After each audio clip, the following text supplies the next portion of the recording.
You are listening to Secrets of Tomorrow's Leaders. I'm Brittany Barlog here at RK Studios, and today we are starting a series called Community Conversations, put together by JCI Santa Clarita's VP of Civic Engagement. With this series, we hope to highlight issues and leaders in Santa Clarita and our surrounding areas. Today, we will be starting with our interview with journalist Jorge Ventura. Jorge grew up in Palmdale, and like many in Santa Clarita, is an alumnus of College of the Canyons. He is currently a reporter for the Daily Caller and recently put together a documentary called Cartelville Usa. The documentary focuses on a number of illegal marijuana grows popping up in northern Los Angeles County and the surrounding counties. Welcome, Jorge. Thanks so much for having me. Thank you so much for being here. He came all the way up from Palmdale, California to be with us today. It's just a 30-minute drive, nothing crazy. It was a nice, peaceful drive, right? Nice, peaceful drive. I like it, and just got back from Washington, D.C., so I always like it when I'm back in Cali because the weather's always great. The sun's out, so yeah, glad to be back home. How was Washington's weather? Very, very cold. Had to wear multiple layers, but glad to be back in good old sunny SoCal. Love it. We'll call that brisk weather. All right. So here at the Secrets of Tomorrow's Leaders, we always start out with a pod deck conversation starter. And I picked one out specially for you today. And the question is, what are some newbie mistakes in your industry that you can name off? I know I've made a lot. Well, the thing is, with journalism, and it's always constantly changing. So you're always kind of a newbie, and you always have to adapt to certain situations. So it's always changing. I think for me, when I got my internship in 2020 with the Daily Caller, I was kind of trained like the old school journalists were like, you show up and you wear a suit and you talk like this.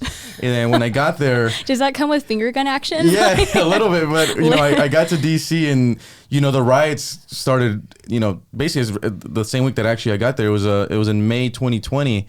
And you just have to, adjust, learn, breaking stories now is using a lot of Twitter. So using, live tweeting and things like that. So it's always, adjusting. So I still, even till today, I still feel like a newbie.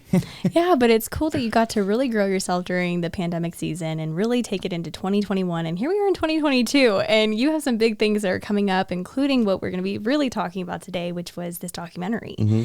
And I am honestly so honored to be sitting in front of you because Jorge has done so much for a lot of politics and really gaining awareness out there. I think it's the biggest thing that I've learned a lot from you and a lot from learning on your social media platforms and everything that you're doing with the Daily Caller and everything. It's really fascinating of how you've really immersed into this industry. Yeah, the news doesn't stop, The news never stops. It's always changing every week.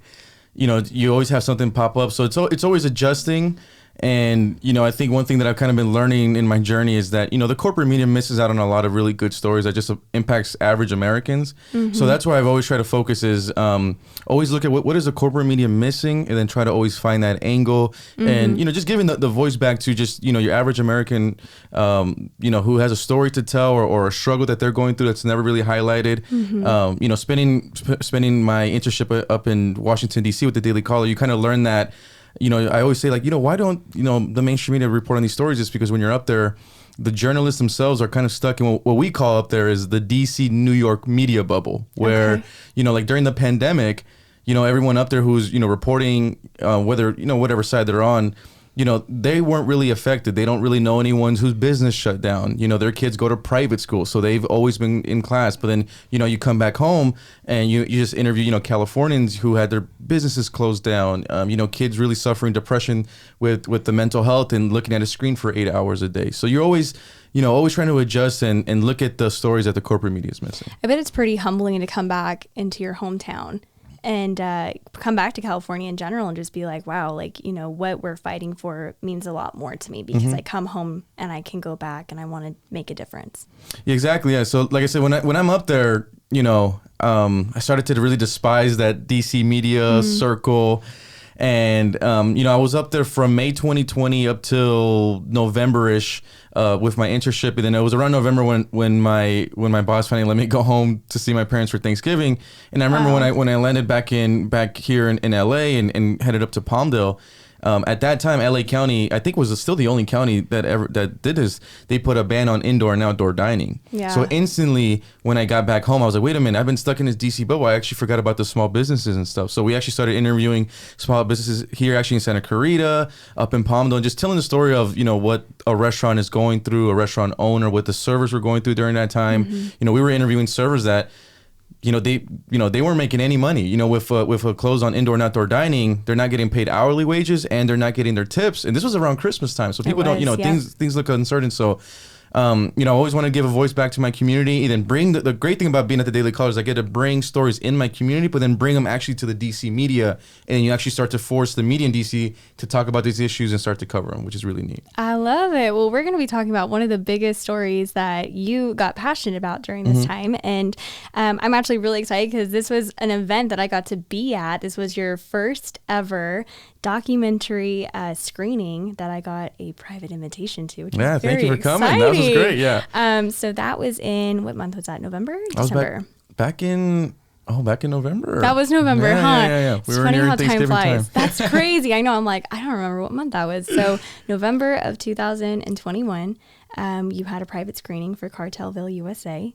And I'd really love to just get the, the premise of it. What was the found issue and how it was impacting our communities? Like, how did you even figure out that this is what you wanted to do a documentary on?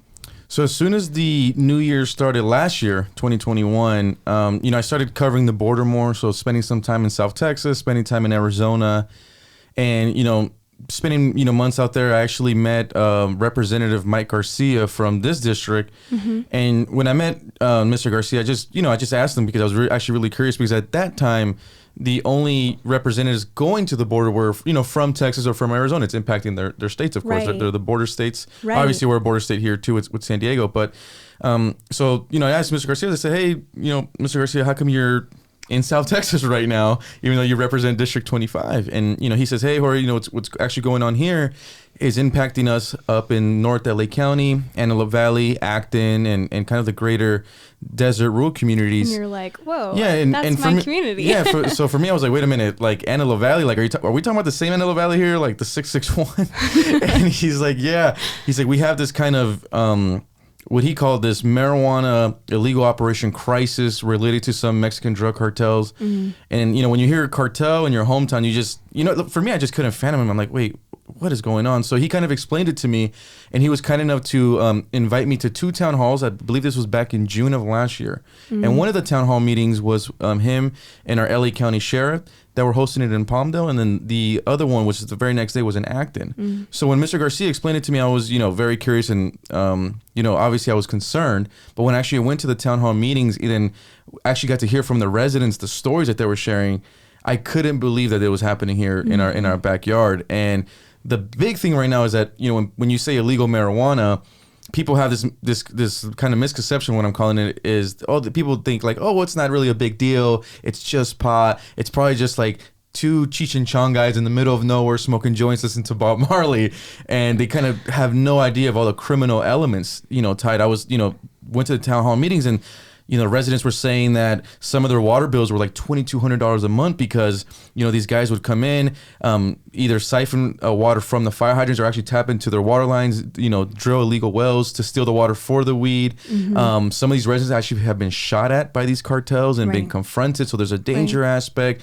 And then there's also an environmental issue because since it's outdoor marijuana, what these guys are doing is they're spraying chemicals so any outdoor animals out there don't eat the weeds. But the thing is, these pesticides and these chemicals actually reap into our soil and actually make it into our riverbed. So it's an environmental issue. So when I was hearing all these stories, I was just like, wait, what? This can't be real. Right. So I looked at the local media and their coverage, and look, this is not anything negative on the local media, but most of the times when the reporters would tell these stories about the illegal grows, it would be a reporter up in a helicopter just pointing at the grows. And then I would always be curious because I always want to read, what the comments saying, what are people in our community saying, and people were actually laughing at the sheriffs. People were like, wait a minute, we're wasting tax dollars, raiding weed grows. Like this is, it's just not a smart move for us. And what people don't understand is these are criminal elements, criminal fractions coming from Mexico, coming from China, coming from Glendale with the Armenians moving in now into Acton, and it's a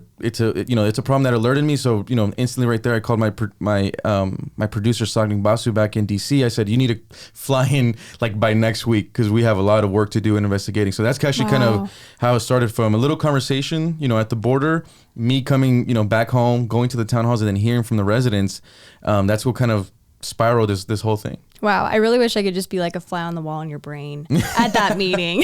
Just be like, what was he thinking? How is he going about it? Because it's so true. After seeing your documentary, which we will absolutely talk about later of how people can watch it, it was so interesting. Like the whole perspective on the back end of how they're coming in, what they're doing with it, and really what their protocol is quite dangerous, actually, for someone to go in and absolutely want to film and want to get answers. And a lot of people, I remember, were even like, don't show my face, like, please just keep it private because I'm scared.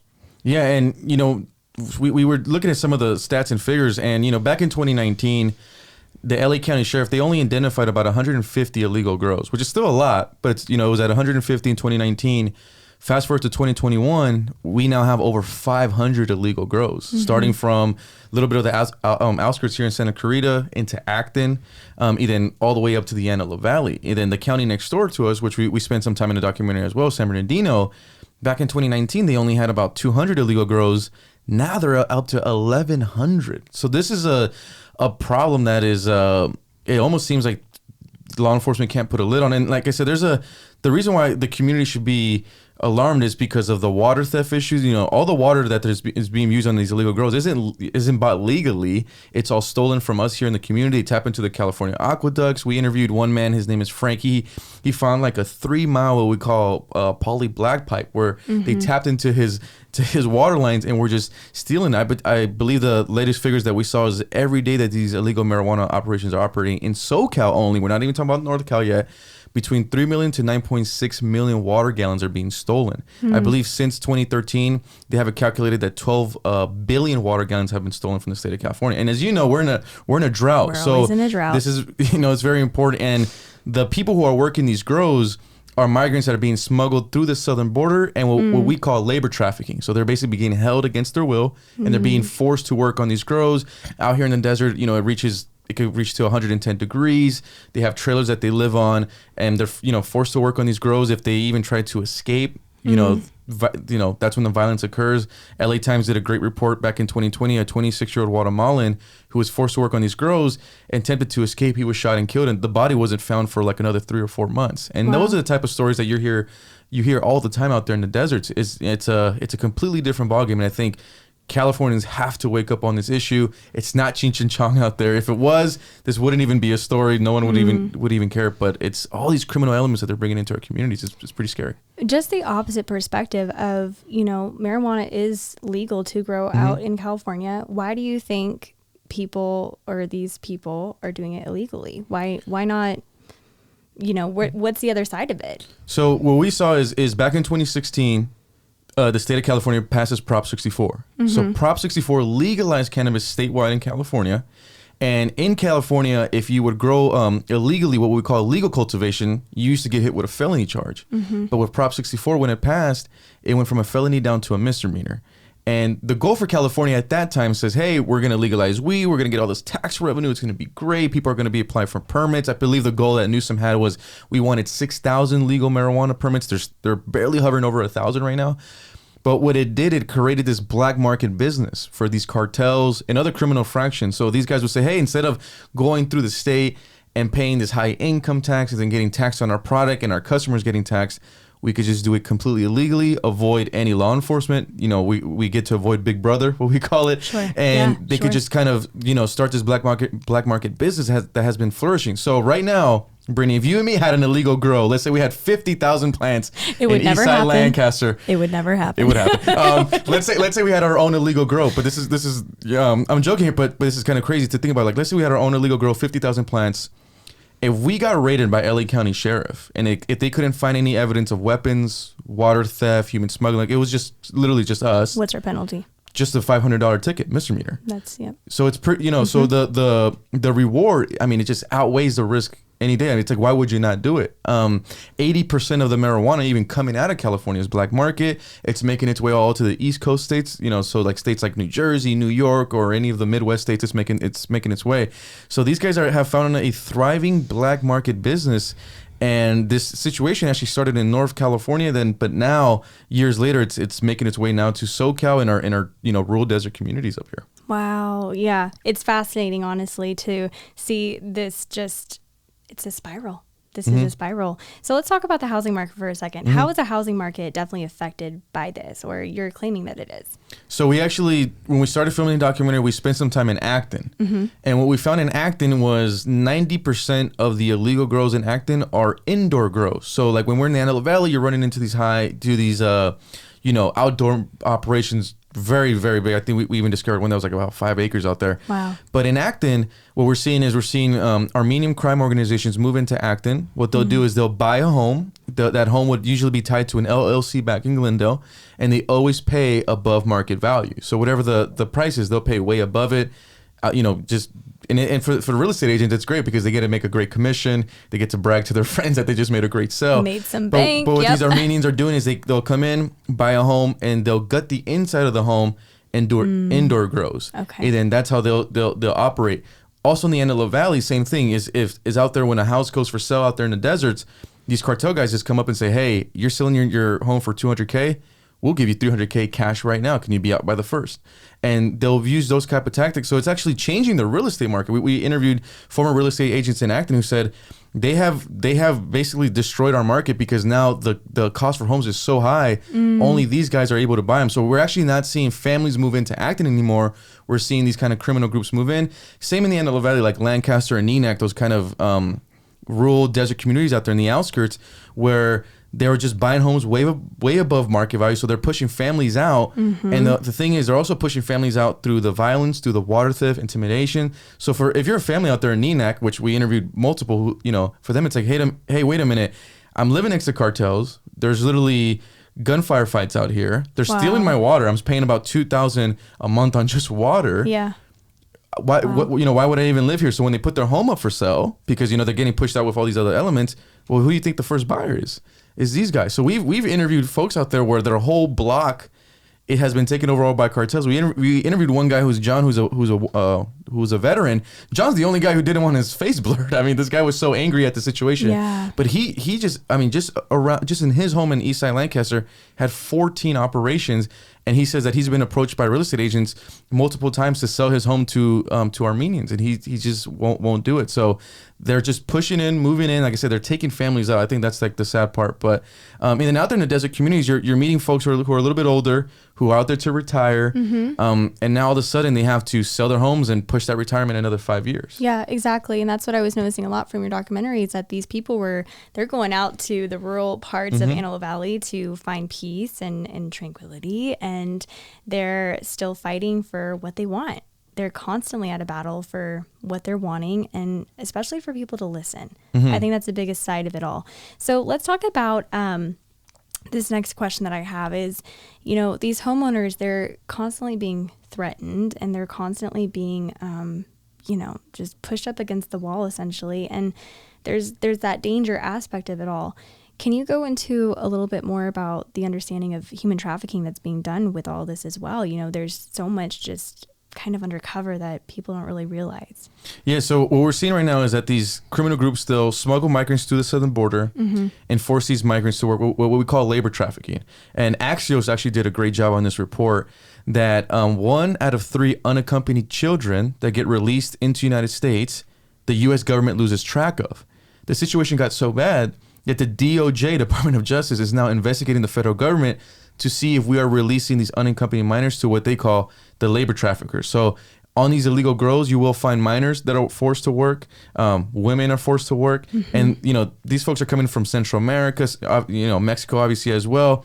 But, these are vulnerable people that don't have anything, that have been, now they're literally working for the cartels, and they could be working a year, 2 years, even longer than that on these illegal grows. So when you see those videos of like law enforcement raiding these grows, we were embedded with San Bernardino County as well when they raided 2 Chinese mafia grows. Those people on the grows are not the cartel members. They're just kind of being used. They're like what we call modern day slavery. Like placeholders. Yeah. So, those folks don't have a lot of control on what's going on. And they don't even know who the higher ups are. But it's a sad thing. So, whether, no matter what way you align politically, I think we all agree we don't want people to be forced to work and seeing this kind of what we call literally like slave labor on American soil. It's just not right. These people are getting taken advantage of. So that's an element that people don't understand about this story is that, these folks are, like I said, being held against their will. You're going to find, people under 18. We interviewed one resident out in Lancaster, Brian Suits, that he found like 15-year-olds siphoning water from his fire hydrant. And these 15-year-olds are being forced to work by these cartel guys. So it's honestly just it's shocking. And like I said, the situation got so bad that 1 out of 3, I mean, think about that, 1 out of 3 unaccompanied children that get released into the United States, the federal government can't even keep track of. So they're getting lost within the system and falling in the hands of these bad guys that use these people for labor. Yeah, definitely. Now, speaking of water, this was one of the eye-opening pieces for me of this documentary. You guys were actually out there. Mm-hmm. You guys saw the trucks going by at, midnight, 1 in the morning, 2 in the morning. I don't even know what time it was. Watching them take water from the hydrants. I mean, you were put in literal dangerous situations filming.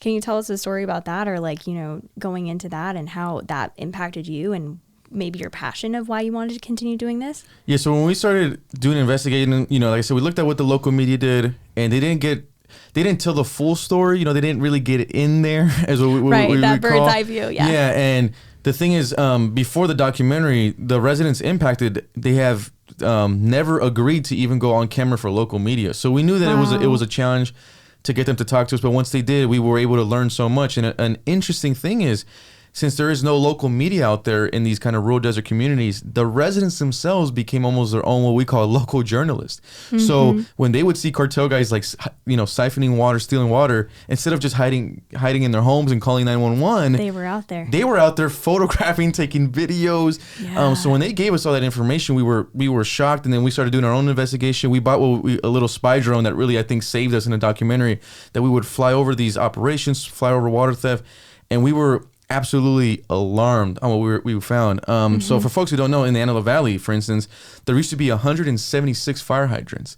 They're now down. The city had to cut it down to, the county had to cut it down to 76 because the water theft issue was so bad. Another thing that we found in investigating was that there were residents out there in these desert communities that would buy the water legally, but then would turn around, sell that water at a higher price to the cartel. So it didn't help.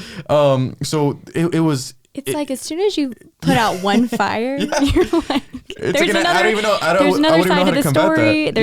There's another piece of the story that we don't know. There's another side of the story that we haven't seen yet. Like it's becoming so big. It's like I said, it's completely insane. We were in a community called Neenak out there, kind of bordering Kern County out there. Mm-hmm. And over there, they have, their local water board, water district, and they have a thing called surplus sales. So surplus sales is essentially they're able to get, they're able to buy water, but not too much, kind of keep it limited for the whole community. In just 1 year with the cartels out there, their surplus sales jumped up to 364%. I mean, that's insane. That's insane. And then, the county has to come back and say, well, if you're using this much water, then we have to put a tax on you. So you have really working class, average Americans having to pay the water for these cartel guys. So for these cartel guys, now you're not getting taxed because you're not doing legally. You don't have to pay your workers because they're being forced to work. And then your water, you're not paying for it because us taxpayers are being stuck with the bill. So for these guys, it's just they're winning at every angle right now, and they're just beating us. But I feel horrible for the people out there who get stuck with these enormous water bills, no fault of their own, of course. And like I said, we interviewed one guy that had a 3-mile, what we call poly black pipe, that was connected to one of his water lines, water wells, and just siphoning water every single day. So these cartel guys are making all the profits.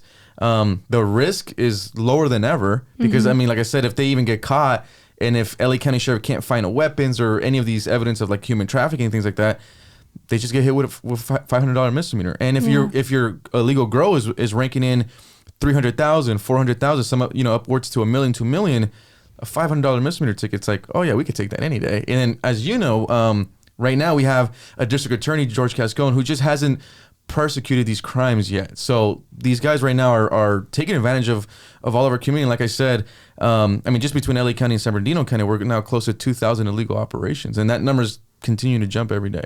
Do you think it's getting out of hand? To the point of no control. So if no control, does that mean that there's no return?